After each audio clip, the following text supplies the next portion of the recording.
오늘 하나님께서 주시는 말씀은 요한복음 4장 1절부터 10절 말씀입니다. 요한복음 4장 1절부터 10절 말씀을 한 목소리로 읽어보겠습니다.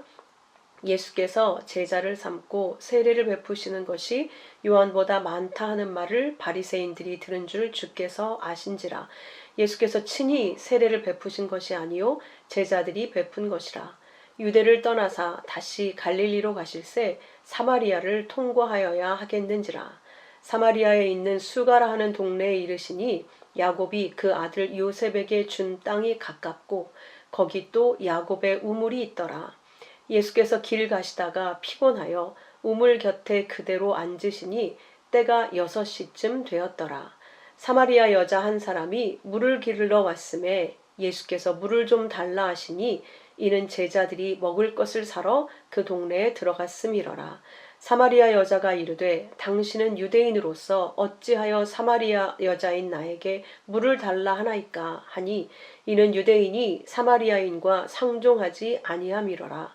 예수께서 대답하여 이르시되 네가 만일 하나님의 선물과 또 네게 물을 달라 하신 이가 누구인 줄 알았더라면 네가 그에게 구하였을 것이요 그가 생수를 네게 주었으리라. 아멘. 오늘 이 본문으로 그 생수를 구하라 라는 제목으로 말씀을 나누도록 하겠습니다. 자, 오늘 4장 1절은 이렇게 시작합니다. 예수께서 제자를 삼고 세례를 베푸시는 것이 요한보다 많다 하는 말을 바리새인들이 들은 것을 주께서 아신지라. 사람들은 세상을 경쟁의 장으로 여기죠. 그래서 이제 요한을 따르는 무리들이 많은 것도 바리새인들에게는 별로 곱지 않게 보였습니다. 그런데 이제 그 이후에 예수님이 나타나셔서 이제 요한보다 더 많은 사람들이 그 예수님께로 와서 세례 받게 되는 것을 바리새인들이 알게 되었어요. 이제 그 말은 이제 예수님의 세력이 요한의 세력보다 더 커지고 있다라는 걸 그들이 인지했다는 것이고, 그 말은 그 당시의 기득권층이었었던 바리새인들이 불편하게 여기기 시작했다. 기득권층의 감시가 시작됐다라고 하는 것을 의미하고 있습니다. 자기들이 그 당시에 온 이스라엘의 주 세력이었거든요. 기득권자들이었거든요. 통치자들이었었거든요. 그런데 우리보다 따르는 사람들이 더 많은 자가 있다. 이건 아주 불편하게 여길 수밖에 없는 일이었습니다. 그래서 그 바리새인들이 그것을 알고 있다, 그걸 듣게 되었다라는 걸 주께서 아셨다라는 것으로 시작을 하고, 그런데 2절은 예수께서 친히 세례를 베푸신 게 아니라 제자들이 베푼 것이다 이렇게 설명하고 있습니다. 이 말은 예수님이 이 땅에 물 세례를 베풀러 오신 것이 아니죠. 주님은 성령 세례를 베풀러 오신 분입니다. 그렇기 때문에 예수님께서는 물 세례를 베푸시는 분이 아니었죠. 그러나 예수께 모여드는 많은 사람들에게 제자들이 세례를 베푼 것은 그 주님의 이름으로 베풀어진 것이기 때문에 이렇게 표기하고 있는 겁니다.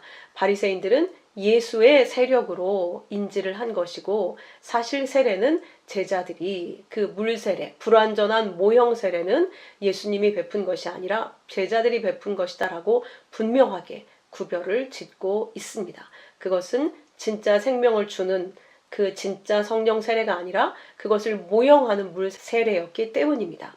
그래서 예수님은 유대를 떠나게 됩니다. 이 불편히 여겨서 기득권층들이 감시가 시작되고 대적하는 세력들이 이제 그 예수님을 뒤따를 것이기 때문에 그 유대를 떠나게 되시죠. 이것에서 알 수 있는 것은 주님은 그 주님을 대적하고 거부하는 자와 함께 계시지 않는다는 걸 알 수 있습니다. 그래서 예수님은 유대 땅에서 오래 사역하시지 않으셨어요. 그래서 여기서도 유대를 떠나사 이렇게 말씀하셨죠. 초기의 유대 사역은 한 6개월에서 1년 정도, 그리고 후기에 죽으시기 전에 예루살렘 성전에 올라가신 것 빼고는 대부분 거의 2년 가까이는 갈릴리에서 북쪽 갈릴리에서 사역을 하셨습니다. 가르치시고 귀신을 쫓아내시고 하늘 말씀을 주셨었죠.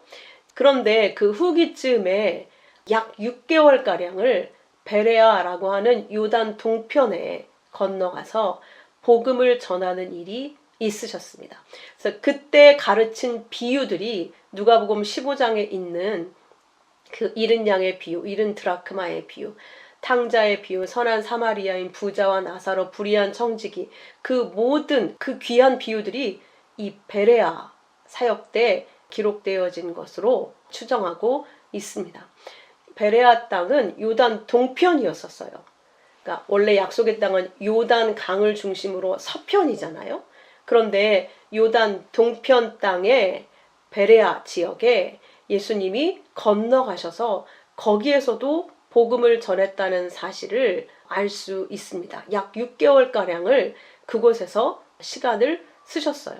당시 요단 동편은 과거에 이스라엘 지파들이 정착했었던 땅이죠. 여러분이 기억하다시피 12지파가 전부 요단 서편으로 건너갔어야 되잖아요. 요단 동편을 정복하고 올라오면서.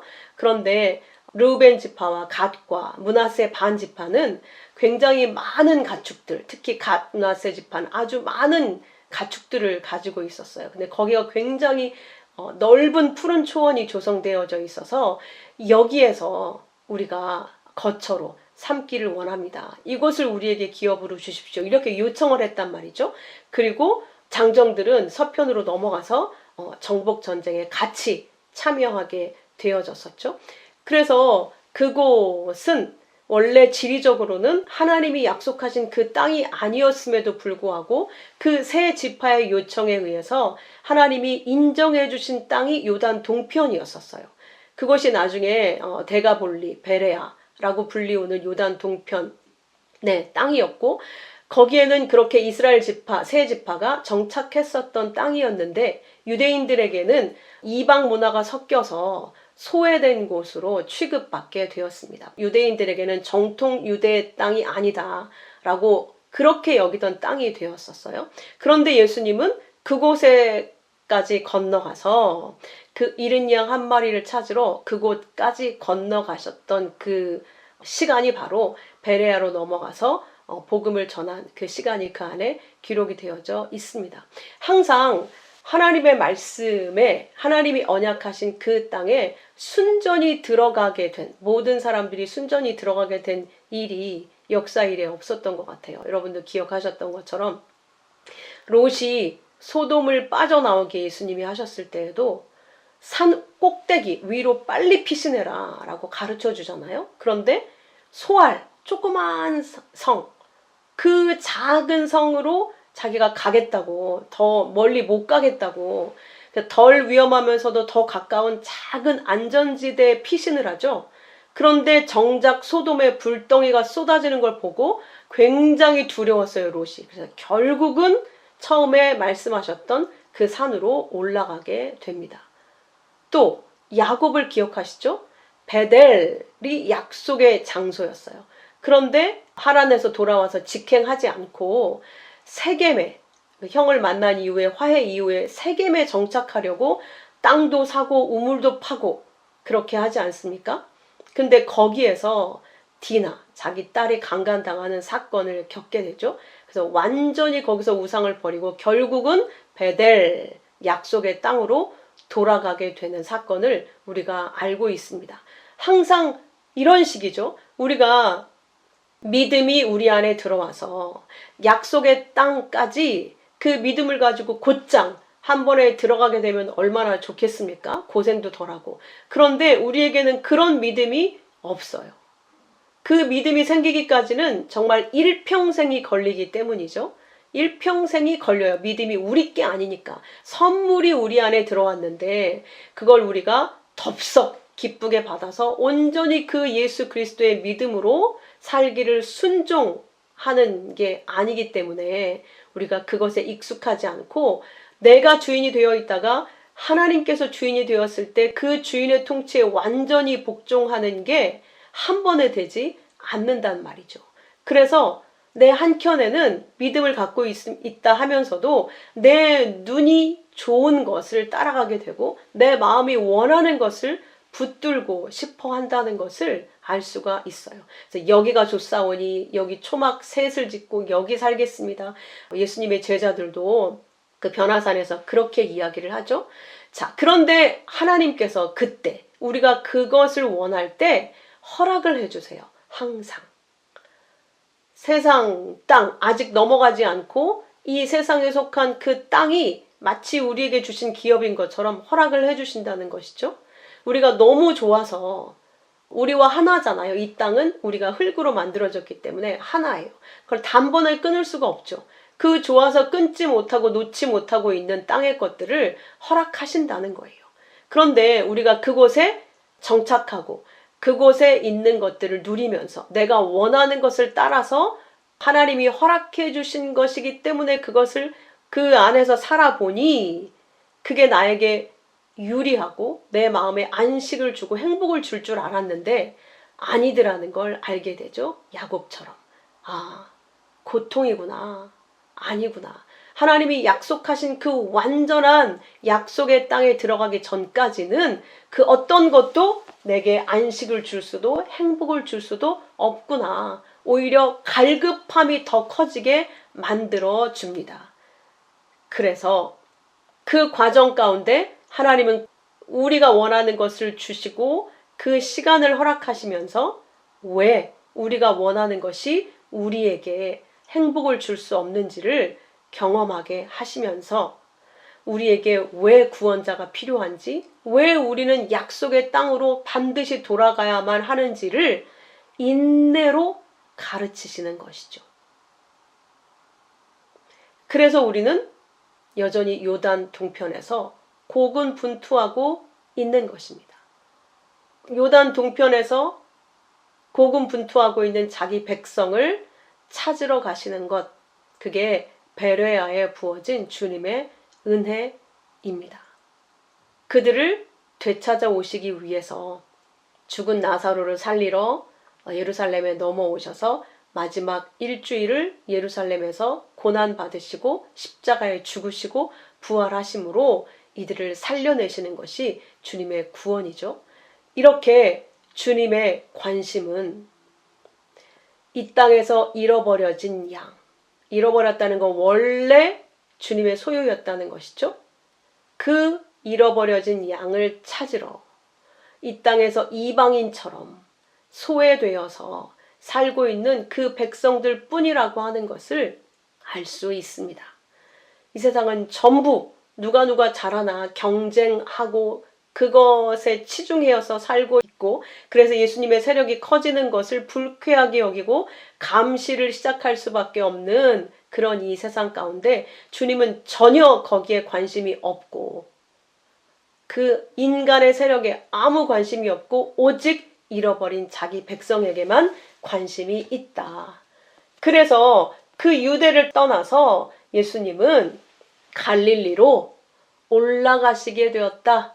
이렇게 이야기하고 있습니다. 그런데 유대는 맨 남쪽이고 갈릴리는 맨 북쪽입니다. 근데 그 남쪽에서 북쪽으로 올라가려면 중간지대에 사마리아가 있어요. 그래서 4절에 사마리아를 통과하여야 하겠는지라 라고 말씀하고 있는 거죠. 통과하여야 하겠는지라에 반드시 뭐뭐 해야 된다. 이런 단어를 쓰고 있어요. 반드시 사마리아를 통과하여야겠는지라.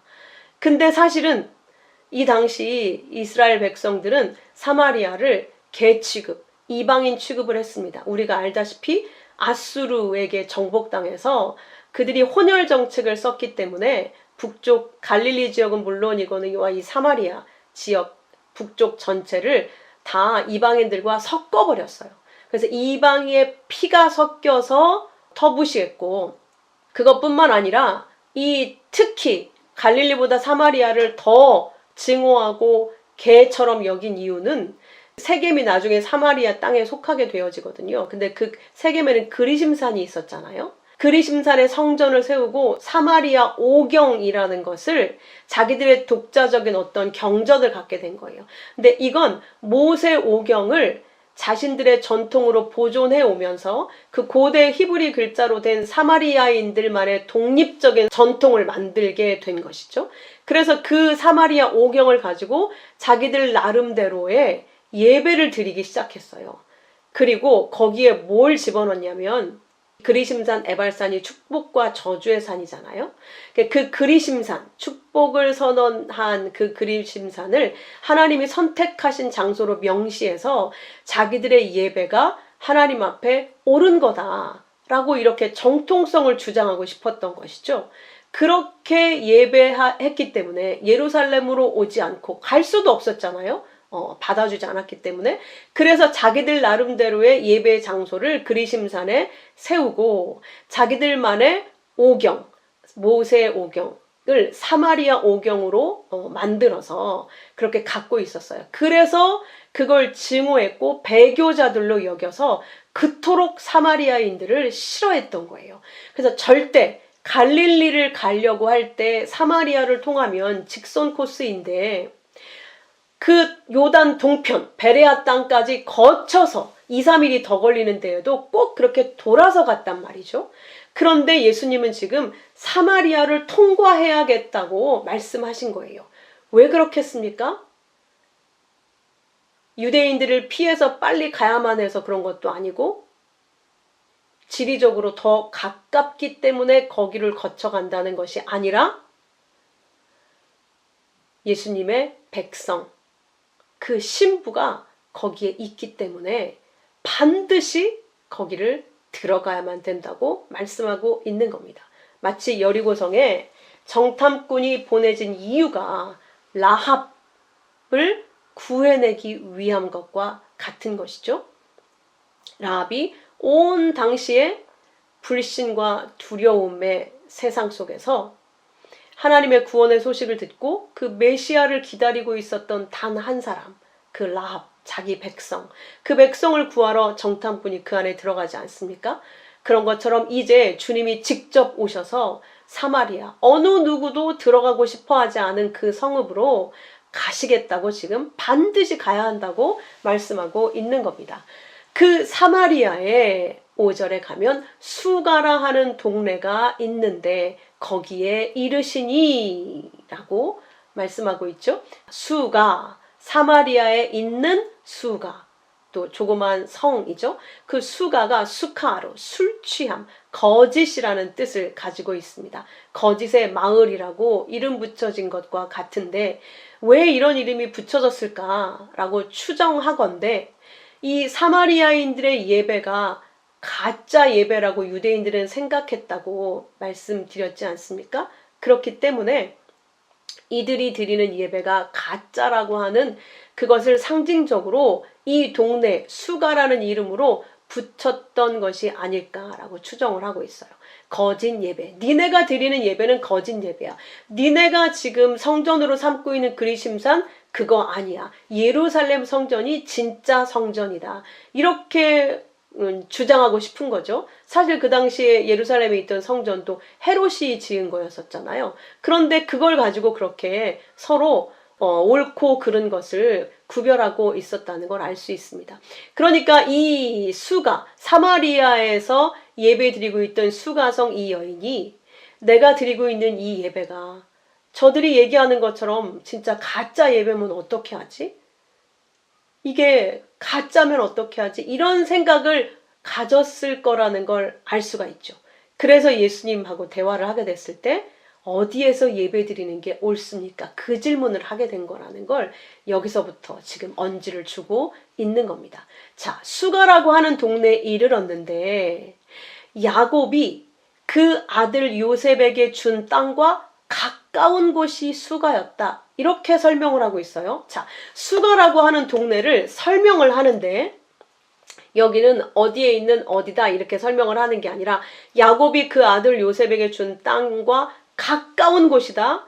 그리고 야곱의 우물이 있는 곳이다. 이렇게 설명을 붙여요. 여러분 기억하십니까? 야곱이 그 아들 요셉에게 준 땅이 무슨 땅이었죠? 네, 세겜이었어요. 세겜. 그러면 쉽게 수가라 하는 동네에 이르시니 세겜과 가깝고 이렇게 쓰면 얼마나 좋겠습니까?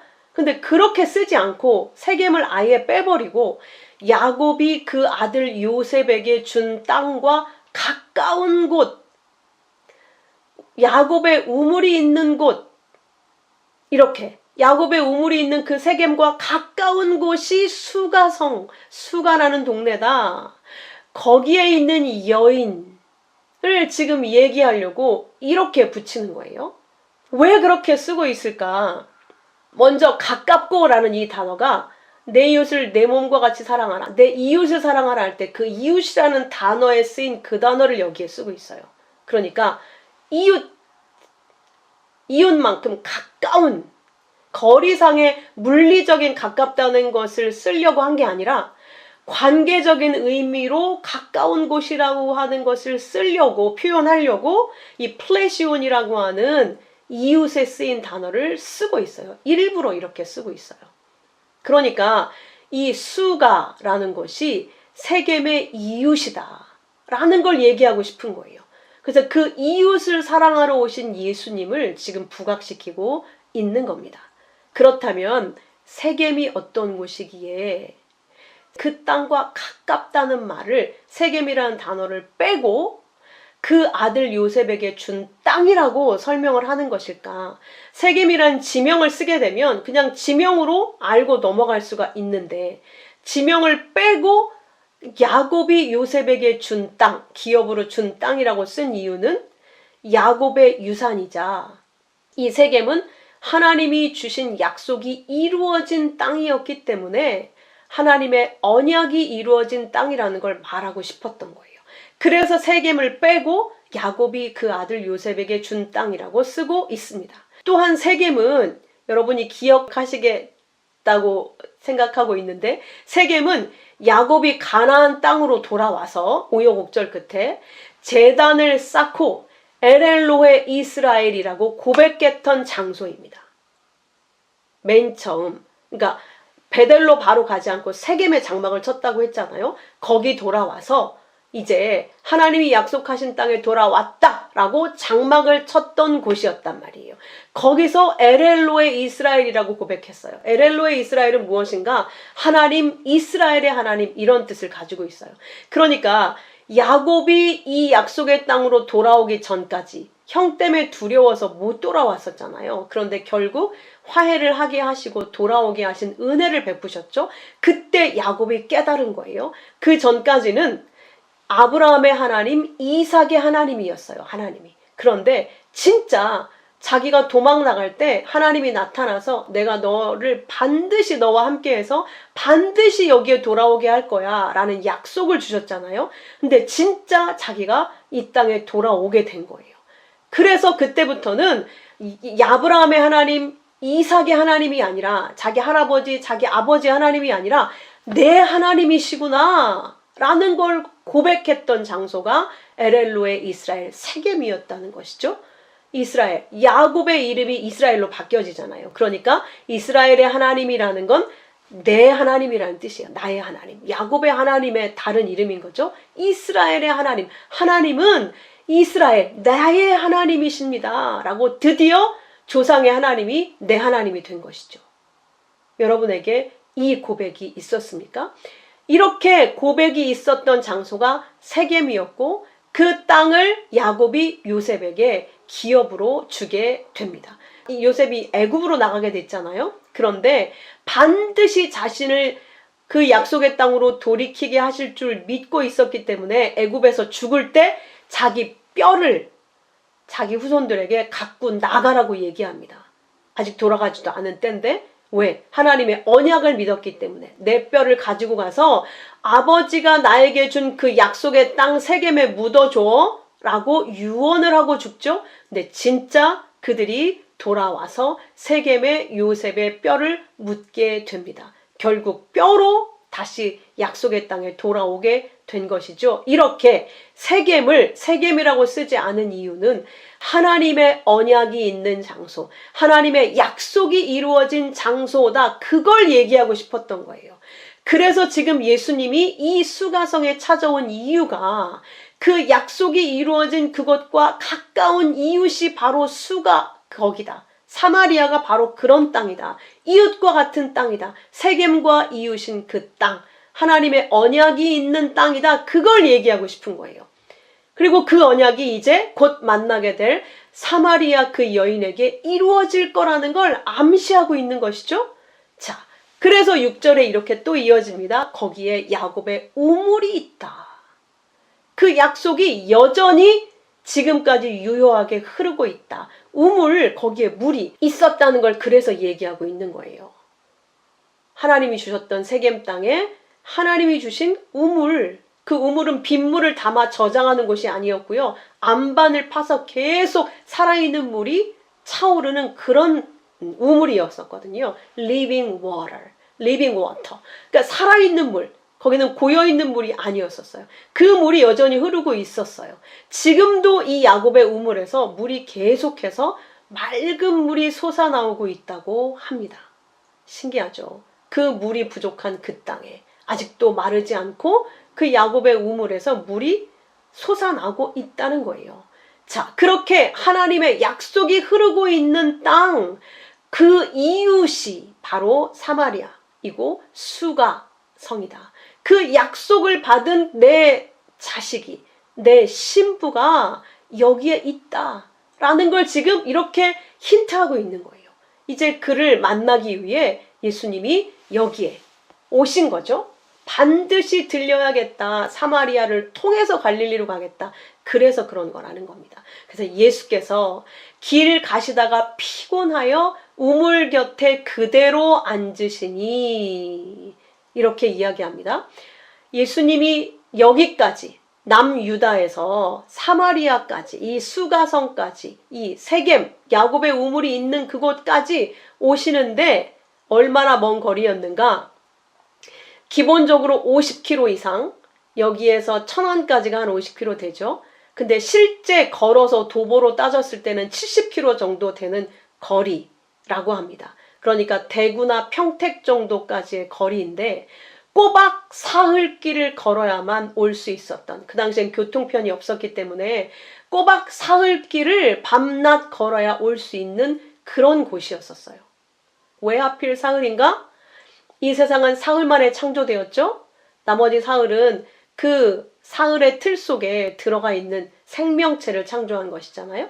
그래서 예수님이 3일 동안 죽어 계시고 사흘 만에 부활하셨다는 건 다시 사흘 만에 그 첫 창조를 재창조하셨다라는 것을 의미하는 수의 3일인 것이죠.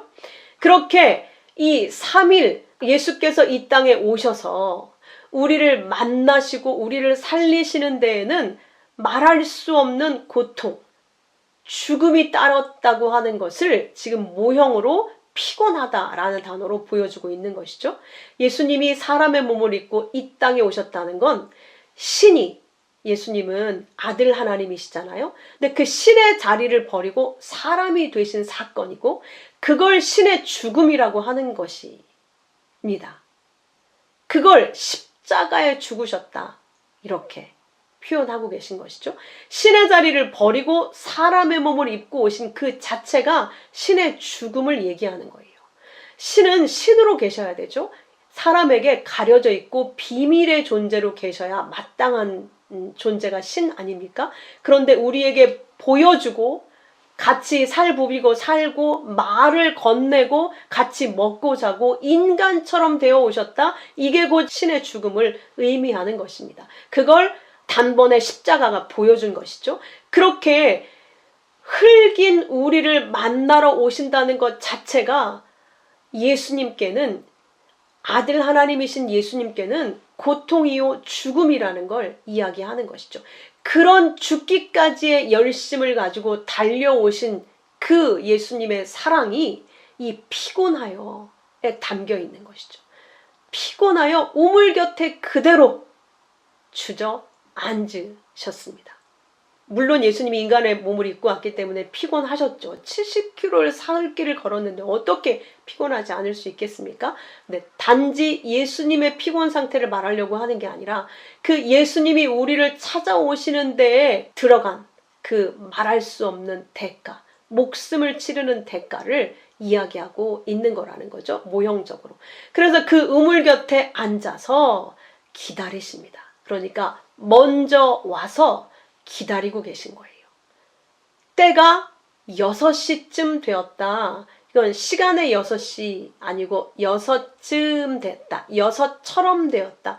이렇게 쓰고 있거든요. 6이면 6이지 6처럼 됐다. 6에 불과한 자기 신부. 6은 사람의 숫자잖아요. 창조 6일째 사람이 만들어져 있기 때문에 6은 인간의 숫자입니다. 그래서 골리앗의 창날 무게도 그 힘센 골리앗이 가지고 있던 창날의 무게가 600이었고 솔로몬이 모든 세입금을 걷어서 따졌을 때 666달란트였습니다. 그래서 인간의 수, 짐승의 수, 계시록에서 666이라고 표현한 것이 아무리 인간이 강대하고 힘이 세고 모든 인간의 능력과 힘을 다 합쳐도 6을 넘어갈 수 없어요. 인간의 수준을 넘어갈 수 없다는 얘기예요.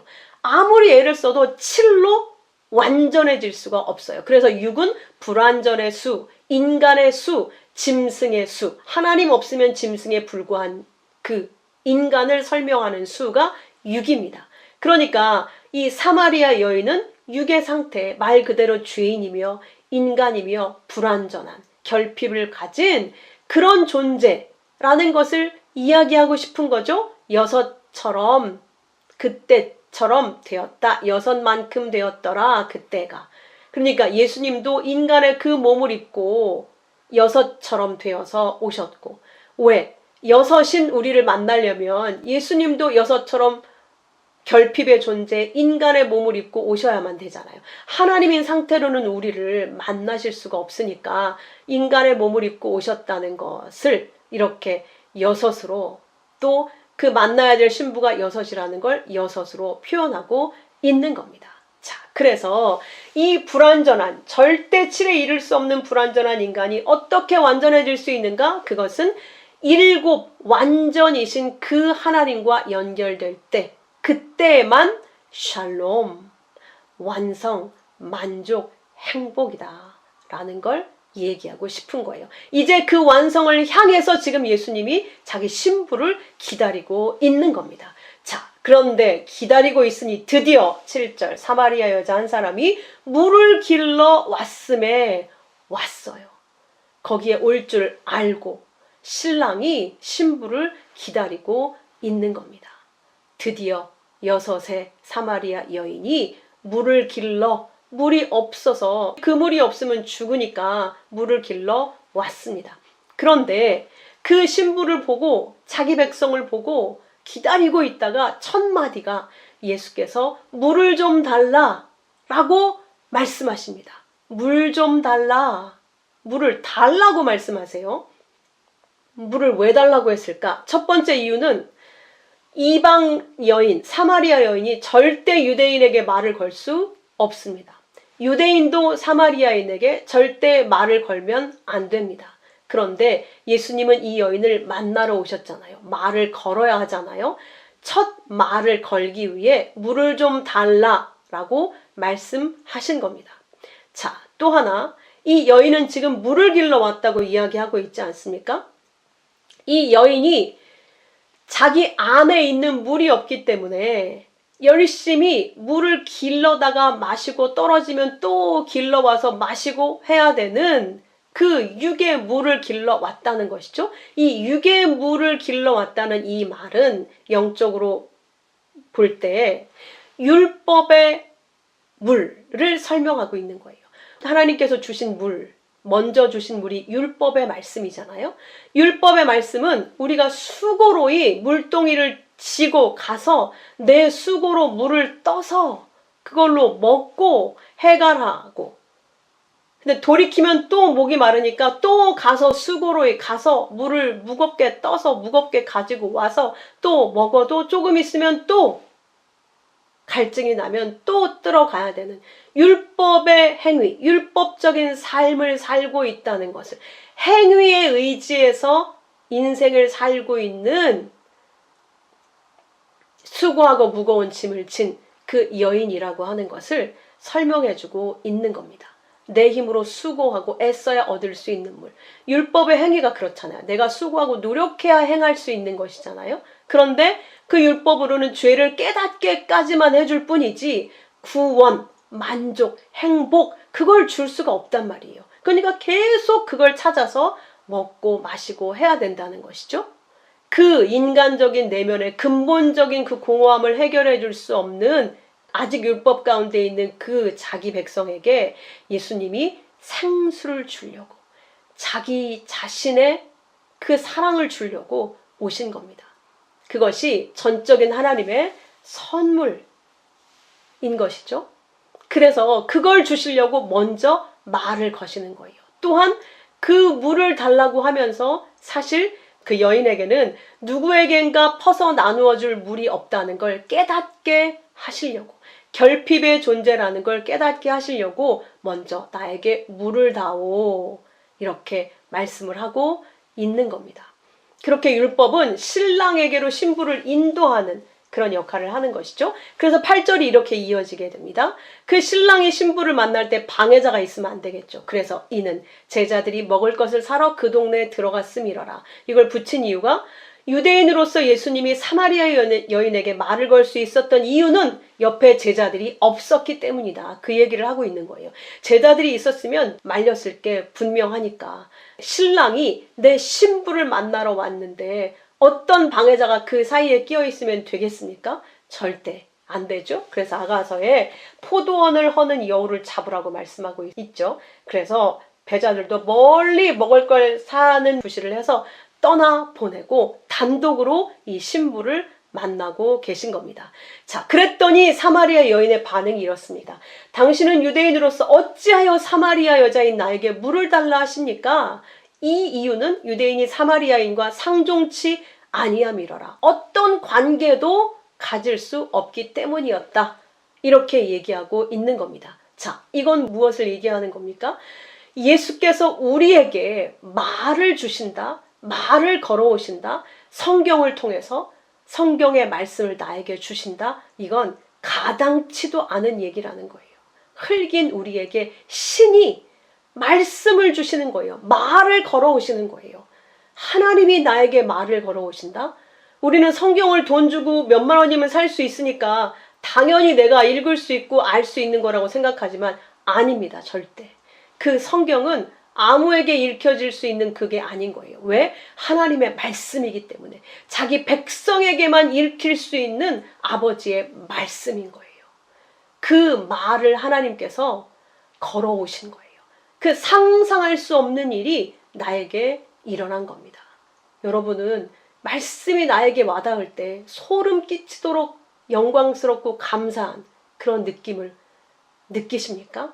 느껴야 돼요. 신의 목소리를 누가 함부로 들을 수 있겠습니까? 신의 비밀을 누가 함부로 공부한다고 해서 알 수 있겠습니까? 모든 걸 다 갖다 바쳐도 하나님의 말씀은 아무에게나 들려지는 게 아닌 겁니다. 그 이야기를 듣고 예수님이 이렇게 대답하십니다. 네가 만일 하나님의 선물과 또 내게 물을 좀 달라 하는 이가 누구인 줄 알았더라면 네가 그에게 구하였을 것이요 그가 생수를 네게 주었으리라. 그러니까 지금 눈앞에 메시아, 그토록 그녀가 기다리던, 갈급해서 기다리던 진짜 남편이 왔는데 못 알아보고 있는 거예요. 눈이 가려져 있는 거죠. 죄인의 상태로 그 신을, 구세주를 어떻게 알아볼 수 있겠습니까? 못 알아보고 있는 거예요. 어떻게 나에게 말을 겁니까? 왜 저에게 말을 겁니까? 이러다 누구라도 보면 큰일 날 텐데 이렇게 두려워하고 있는 거죠. 근데 예수님이 이렇게 말씀하시는 거예요. 하나님의 선물, 네게 물을 달라 하는 이가 누구인 줄 알았더라면 하나님의 선물과 같은 접속사죠. 같은 것이라는 걸 알려주는, 그러니까 하나님의 선물은 뭐다? 예수 그리스도. 물을 달라고 지금 이에게 말하고 있는 그 신랑이 선물이라는 거예요. 선물로 지금 오신 거라는 거예요. 네가 하나님의 선물로 내가 너에게 와 있다는 걸 알았다면, 내가 너에게 누구인지를 알았더라면 네가 나에게 구했을 거다. 내가 너에게 달라고 하는 그 물, 나에게 구했을 거다. 이렇게 말씀하시는 것이죠. 그러면 내가 너에게 생수를 주었으리라. 그러니까 우리가 해야 할 일은 그 말도 안 되는 은혜가 우리에게 임했을 때 우리가 해야 될 것은 한 가지밖에 없어요.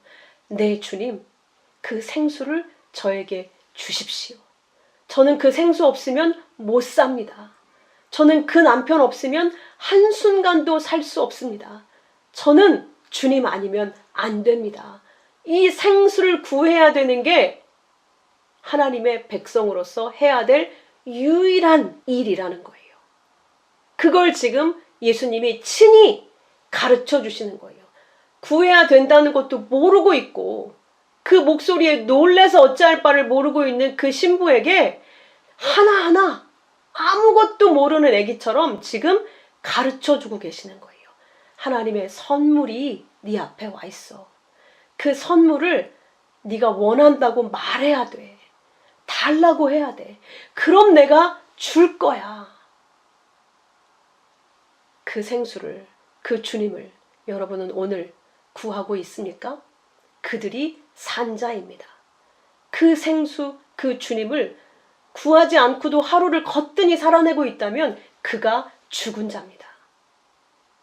여러분은 그 생수를 날마다 구하고 있습니까? 그렇다면 여러분이 산자입니다.